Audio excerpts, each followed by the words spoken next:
ऋषियों ने कहा है कि ओम का घनीभूत रूप ही ये संसार है, ये जगत है। ओम क्या है? ओम एक ध्वनि है, साउंड है। तो कोई कह रहा है कि नाम जप मत करो, केवल जाप करो। तो ये सारी बातें लोगों को कंफ्यूज कर रही हैं। अब जैसे ओम है, ओम क्या है?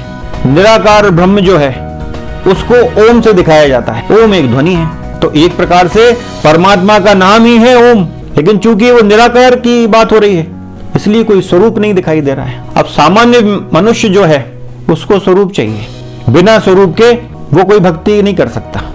ये प्रारंभिक अवस्था की बात हो सकती है कि उस व्यक्ति को कोई ना कोई रूप स्वरूप चाहिए। निर्गुण निराकार की भक्ति प्रारंभिक अवस्था में कोई नहीं कर सकता। तो इसलिए ऋषियों ने नाम जप का विधान किया कि भैया नाम जप करो। तो उन्होंने कहा कि राम नाम सर्वश्रेष्ठ है, राम नाम का जाप करो। तो अब ये नाम जप के अंतर्गत आ गया। राधे राधे जपना ये भी नाम जप के अंतर्गत आता है, क्योंकि राधा जो देवी हैं, तो जैसे राधे का नाम लिया जाएगा तो उस देवी का रूप आ जाएगा सामने।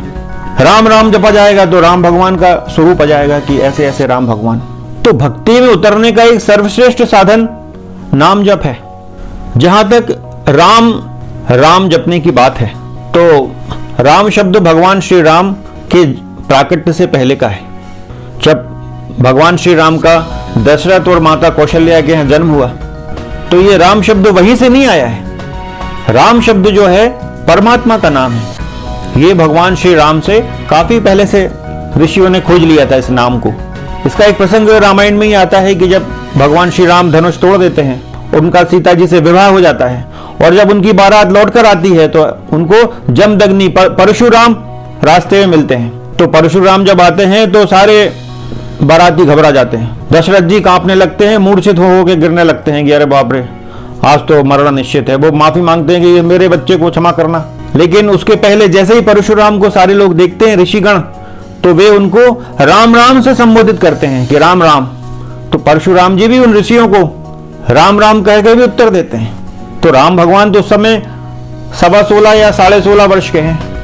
राम संबोधन का प्राचीन तरीका है राम राम। अब लेकिन जब राम को रूप मिल गया भगवान श्री राम का, जब राम को प्रारंभ में जपा जाता है तो प्रारंभ में भगवान का रूप भी आएगा सामने। तो उससे क्या दिक्कत है? यदि आप किसी शक्ति का नाम जपते हैं, उस शक्ति की कृपा तो आपके ऊपर होती है, साथ में जो उस शक्ति की जो सहायक शक्तियां हैं उनकी भी कृपा होती है। जैसे यदि आप सगुण राम की भक्ति करते हैं, आप राम राम सीताराम राम राम जपते हैं, तो आपके ऊपर हनुमान जी की कृपा वैसे ही हो जाएगी गिफ्ट में।